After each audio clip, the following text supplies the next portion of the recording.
BEd candidate हैं जो कि बीपीएससी टीआरई के कैंडिडेट हम भी हैं और हमारा भी 66 नंबर आ रहा है और हम सभी भाई बीएड वाले यहाँ पे एकत्रित हैं जो बीपीएससी टीआरई के लिए जो है ना सब एग्ज़ाम दे चुके हैं, सबका अच्छा मार्क्स आ रहा है और हम लोगों का उद्देश्य है जो किसी न किसी प्रकार से बीपीएससी टीआरई में 1 to 5 के लिए रिजल्ट लेना।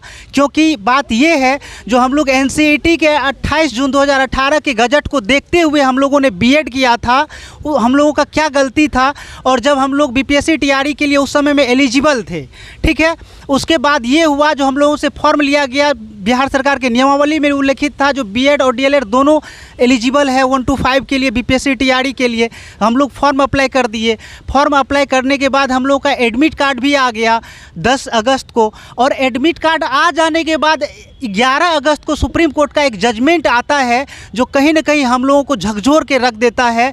उसमें हम लोगों का कोई कसूर नहीं था, उसमें कसूर या तो सरकार की थी या नहीं तो एनसीईटी की थी, हम लोगों का कोई कसूर नहीं था। और नौबत ये आ गई है जो यहाँ पे बिहार सरकार बातें कर रही है जो हम सिर्फ डीएलएड वाले का रिजल्ट देंगे, बीएड वाले का रिजल्ट रोक के रखेंगे, न ये लिखित रूप में कोई पत्र दे रहे हैं जो हम लोग को बाहर कर रहे हैं, न ये हम लोग की रिजल्ट देने की बात कर रहे हैं।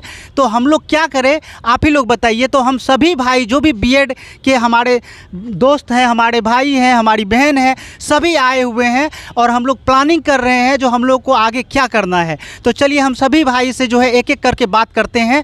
आप बताइए आपका नाम क्या हुआ? मेरा नाम पुष्पेंद्र मोहन है।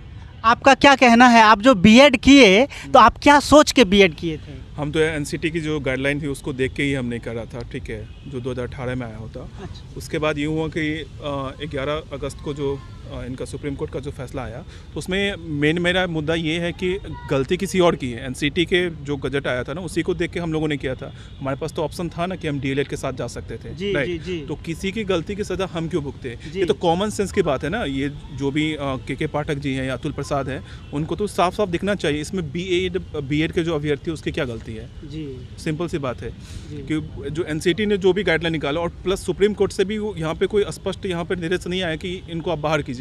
उन्होंने कहा था कि जो बिहार वाले जो है वो इसके पार्टी नहीं है तो उस पर मैं कोई कमेंट नहीं करूँगा। तो आपको कहीं ना कहीं इनडायरेक्टली आपको वहाँ से भी मैसेज आ गया है। तो अब हमें नहीं लगता कि इसमें जो अतुल प्रसाद या के पाठक है उसमें उनको कोई भी संशय होना चाहिए या फिर ये भी जो अभी जो बीएड को जो होल्ड कर रखे हुए हैं तो इसके पीछे क्या उनका मोटिव है ये समझ में नहीं आ रहा हम लोगों को। बिकॉज वहाँ से सुप्रीम कोर्ट की तरफ से ऐसा कुछ भी क्लियर नहीं आया कि उन्होंने साफ कह दिया कि जो बिहार है ये इसमें पार्टी नहीं है तो हम इसमें कोई कमेंट नहीं कर रहे हैं। जब वो सुप्रीम कोर्ट ही कमेंट नहीं कर रहा तो आप इसको हवा क्यों बनाए हुए हैं? आपको सीधा यहाँ पर रिजल्ट घोषित करना चाहिए था और बीएड वाले को भी यहाँ पे शामिल करके उनको देना चाहिए था। जैसा वो नॉर्मली चल रहा था उसी तरीके से आपको यहाँ पे करना चाहिए था। अगर आप इसको कहीं पर उलझा के रखे हुए हैं तो कहीं ना कहीं आप जो है जो भी शिक्षा विभाग का अपर सचिव है या फिर जो गवर्नमेंट है वो नहीं चाहती है क्वालिटी ऑफ एजुकेशन। तो फिर आप 30 और 35 या 40 नंबर वाले को आप लीजिए, फिर वहीं पर आप रोना सब जगह। वहीं पर बिहार का पहले भी यहाँ पर शिक्षा के लिए बहुत ज़्यादा खिल्ली उड़ती थी, अब भी उड़ेगा कि क्वालिटी। अब पहली बार ऐसा होगा पूरे देश में कि जो 35 नंबर या 30 नंबर लेके आएगा, जो फेल माना जाएगा,